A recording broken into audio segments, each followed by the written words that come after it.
Don't know what to say right now. Maybe the one thing is, maybe it did need to be that no-hitter in order to solidify the AL MVP. But you know what? I mean, 8 shutout innings of 2-hit baseball, Tim. I mean, impressive stuff tonight. It was. I really had a feeling. We've been anticipating this game for a couple days. I had a feeling that something special was going to happen today.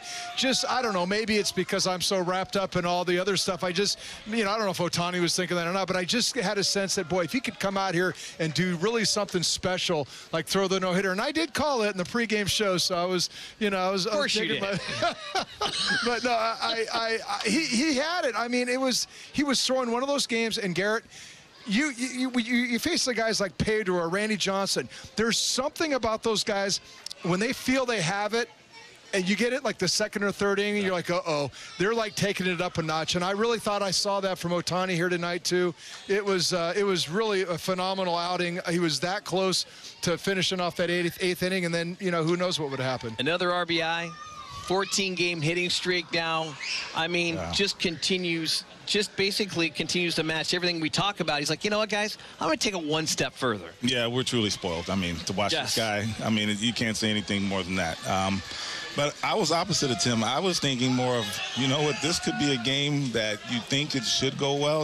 We've had those games when you think you should win and you got a bad team you're playing and funny things happen. But after a couple innings, I started to realize they had no chance tonight. Yeah, it was an incredible evening all around for this Angels team, of course, with Shohei Ohtani in the spotlight, the two gentlemen who called this one standing by for their thoughts. We go up to the booth, bring in Patrick O'Neill, Mark Gubaza. Gents, you heard what we were talking about down here. I mean, kind of echoing what you've been saying all night long. What does Shohei have to do next to win this award in back-to-back years? Patio, great stuff out there tonight.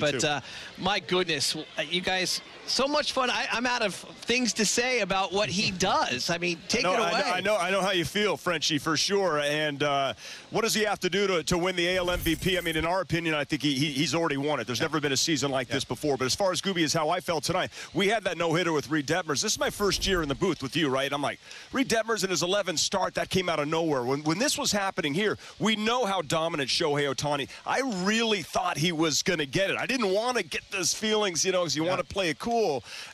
Disappointed that it was broken up, but still amazed by what we saw him on. Yeah, Patio, I think when he battled that first batter of the game, and Tony Kemp, you're thinking, okay, he's throwing quite a few pitches there. After that last game up in Minnesota, where he started using his cutter a little bit more. He used it early in this game, and then all of a sudden, as he gets through that second and third inning, and I would agree with Garrett Anderson on that one. When you're facing a team like the Oakland A's, a lot of young hitters, they don't really have a book on what you're trying to do as a pitcher, so they're not going to chase pitches. They're just looking for a pitch in their zone, and that's why I thought it was going to be a tough one for him tonight. And then he got on a roll. Then he started using that slider from different arm angles, threw a few splitters in there. I love this sinker, especially early in the game. He had everything working, fielding his position well, but you could feel that energy building by him, and the crowd was going crazy. Yeah. 14-game hit streak, another RBI, 8 shutout innings, an ERA 2.35. I mean, he's the best player on the planet, period. And Eric asked, discussion. Absolutely. Eric asked him the question about the fans, and the fans were great tonight. Yep. When they started to realize what was happening, they were on their feet. That's when you kind of get the goosebumps, right, late in this game. But we will see him on the mound again because he is one inning shy from qualifying, and we're going to get his best effort. I can't wait for that one already. Probably tomorrow he'll hit 2 home runs. He'll be back out. You would think after a game like that, you're just completely exhausted physically and mentally, but already you could see even the interview with Eric after the game, he's like, he's already moved past this game already. He's ready to go the next day. That's how impressive he is as far as that part of him. How does he do it? Unreal. And those guys on the desk went through it just like you did when you're talking about playing this game for as long as you did. You've never seen an athlete do this in any sport at any level. How is he able to do it physically? I think what it comes down to, I watched Fish and GA play a long time, and these guys knew exactly how to set up pitchers to be able to be successful coming through and winning a World Series.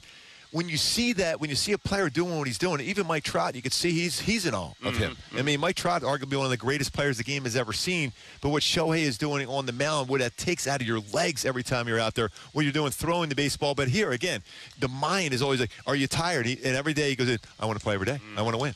And that's why he's so good, because right away he's already pushed aside this game and he's ready for tomorrow. That's the thing that's incredible. Already 150-plus games this season, 155 last year. It's amazing. Back to you guys right now at the desk. Insane. Hey, Gooby, I do have one question for you. In that 7th inning, he led off the 7th, got on base, stood on the base pass for all that time. Did it ever cross your mind? And do you think it might have played into that 8th inning as far as that fatigue you're talking about taking out of the legs? Fish, don't tell anybody. Don't tell anybody about this, but I was like, hey, how about a double play ball? I mean, please get a double play. Get him in there to He didn't tell or a home run that. or something just to make sure. Get him in that dugout right there to relax himself, because at some point your legs are shaking. As disciplined as he is, he was out there that whole time. Believe me, don't tell anybody I was rooting for a double play. Please don't tell anybody.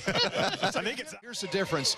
Most young guys are going to go up there looking for that fastball. Shohei doesn't show you enough fastballs, and that's got to be something weird and different for them to go up there and see that many sliders, that much movement, both directions of the ball. You're not seeing that good fastball just to gauge in on. So to me, that's why I thought Ohtani had the edge, because he was, it's not like the Houston Astros where they've got a book, they faced him, they've seen what his slider looks like, they know what that looks like. These guys didn't, and he was going to come slider mania and that cutter and that sinker. I thought the advantage was to him tonight. And obviously it was for most of the night until the very end. And it's just so unfortunate to have a ball hit pretty much a straightaway shortstop, and he didn't get. Oh goodness! All right, that's it.